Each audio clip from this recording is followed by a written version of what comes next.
তো নিজে বক্সের খাবার খাচ্ছে আর আমাদের জন্য ভাত করেছে। দেখো এই দেখো,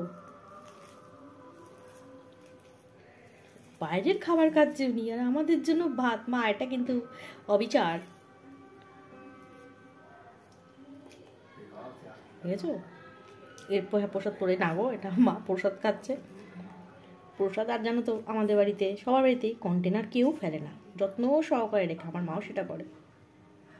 খাচ্ছি এই যে ওই কি মাছ যেন বলে, আমি জানি না মাছের নামটা, মা বলছিল আমি ভুলে গেছি। ঢালা ফ্যাসা, সিম বেগুন দিয়ে ধনে পাতা দিয়ে একটা ঝোল, যেটা আমাকে দিয়েছে খেতে। আর ওগুলো নিজে কি করছে দেখো, খিচুড়ি খাচ্ছে। আমরা এক জায়গাতেই বসে খাচ্ছি, যেহেতু আমি মাছ খাচ্ছি সেই জন্য আমি টেবিলে বসে খাচ্ছি, আর উনি যেহেতু মা প্রসাদ খাচ্ছে এবং টেবিল থেকে সরিয়ে খাচ্ছে। দেখেছো মারা কি মানে ভাই, আমরা কি শিখিয়েছে, অনেক কিছু শিখিয়েছে। যেহেতু মাছটা খাবো, এখন মাছটা ভেবে দাও, তোমাদেরকে মাছটা দেখাই। দাঁড়াও, থরাটাকে এদিকে আনতে হবে, বুঝলে? এই দেখো ঢালা ফ্যাসা, খাও তোমরা ঢালা ফ্যাসা, ভালো মাছগুলো।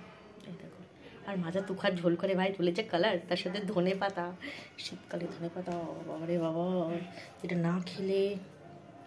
এই যে আমাদের মিস্টার ঢালা ফ্যাসা, দাঁড়াও ওর গা থেকে চামড়াটা খুলে গেছে, কিন্তু এই পাশটা বেশ ভালো সুন্দর আছে। এই দেখো আমাদের মিস্টার ঢালা ফ্যাসা, এই দেখো।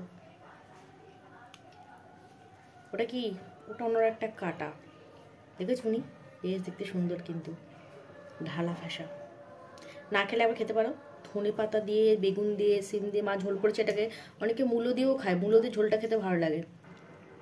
আর আমাদের তোমার বেগুন দিয়েছে দেখো, সিম দিয়েছে, এ দেখো এটা আবার বেগুন, তার সাথে মা একটা যে গোটা লঙ্কা, এটা দিয়ে ঝোল হয়েছে, যেটা খেতে দারুণ। এই দেখো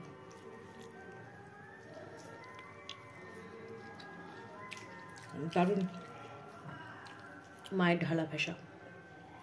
আমি খেতে থেকে মায়ের ঢালা ফ্যাসা তোমার সাথে দেখা করছি। আর এই যে মা খাচ্ছে খিচুড়ি, আর আমি মায়ের তৈরি রান্না ঢালা ফ্যাসা।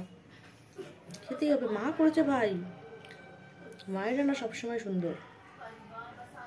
এই দেখো, আসো মাছ তোমাকে খাই।